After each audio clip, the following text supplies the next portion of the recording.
मनोज जरांगे पाटील 29 ऑगस्टला आंदोलनाची हाक देत आहेत। पण त्याआधीच पुण्यात आज होणार आहे ओबीसीची बैठक, जिथे घेतला जाणारा एक निर्णय हा महाराष्ट्राच्या राजकारणाला नवं वळण देऊ शकतो आणि जरांगेंची चिंताही वाढवू शकतो।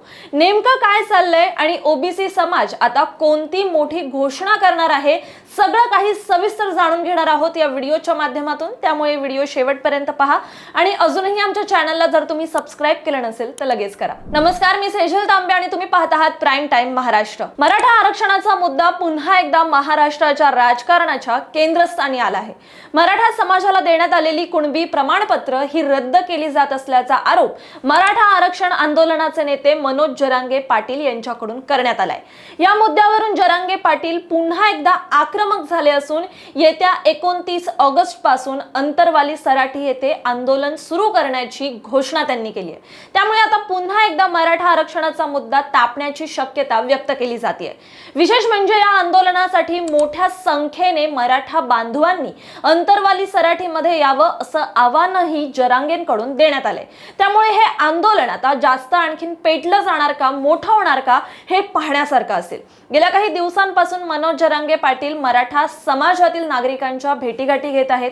वेगवेगळ्या ठिकाणी त्यांचं स्वागत केलं जातंय आणि 29 ऑगस्टच्या आंदोलनासाठी वातावरण तयार केलं जात असल्याचं चित्र दिसून येते। मात्र एकीकडे जरांगे पाटील हे आंदोलनाची तयारी करत असतानाच आता दुसरीकडे ओबीसी समाजाकडून देखील हालचालींना वेग आलाय आणि याच पार्श्वभूमीवर आज पुण्यात होणारी एक बैठक ही अत्यंत महत्त्वाची ठरणार आहे। ही बैठक जरांगे पाटलांच्या अडचणी वाढवणार का, हे पाहणं महत्त्वाचं ठरणार आहे। आज पुण्यात ओबीसी समाजाची एक महत्त्वाची आणि निर्णायक अशी बैठक आयोजित करण्यात आली आहे। पुण्यातील पत्रकार भवन येथे दुपारी 2 वाजता ठीक ही बैठक होणार आहे। ओबीसी समाजाच्या विविध प्रलंबित मागण्या, समाजाचे हक्क आणि ओबीसी आरक्षणाचं संरक्षण या प्रमुख मुद्द्यांवरून या बैठकीत चर्चा होणार असल्याची माहिती समोर येते।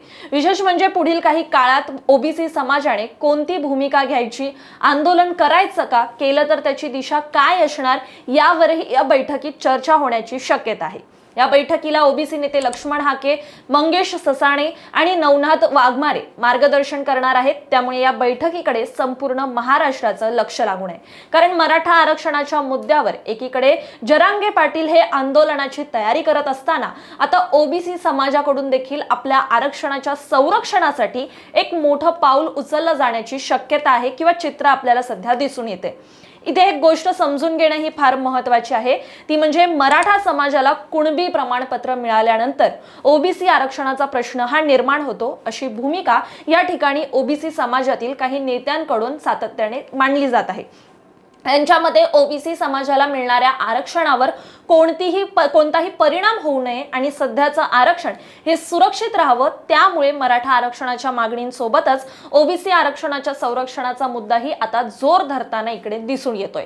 याच कारणामुळे आज पुण्यात होणारी ही बैठक फक्त एक सामान्य बैठक राहणार नाही, तर पुढील काही दिवसांतील आंदोलनाची दिशा ठरवणारी ही बैठक ठरू शकते। या बैठकीत नेमकी कोणती घोषणा केली जाते, आंदोलनाची घोषणा होते का, आंदोलनाची तारीख आणि ठिकाण निश्चित होतं का, आणि सर्वात महत्त्वाचं म्हणजे मनोज जरांगे पाटील यांच्या 29 ऑगस्टच्या आंदोलनाच्या पार्श्वभूमीवर ओबीसी समाजाकडून काही रणनीती आखली जाते का, या सर्व मुद्द्यांकडे पाहणं महत्त्वाचं ठरणार आहे। दरम्यान मनोज जरांगे पाटील यांनीही आपली भूमिका स्पष्ट मांडली आहे। कुणबी प्रमाणपत्रांच्या मुद्द्यावर आणि मराठा समाजाच्या आरक्षणाच्या मागणीवर ते पुन्हा एकदा आंदोलनाच्या तयारीत आहेत। त्यामुळे 29 ऑगस्ट जवळ येत असताना महाराष्ट्रातील वातावरण हे आणखीन तापण्याची शक्यता आहे।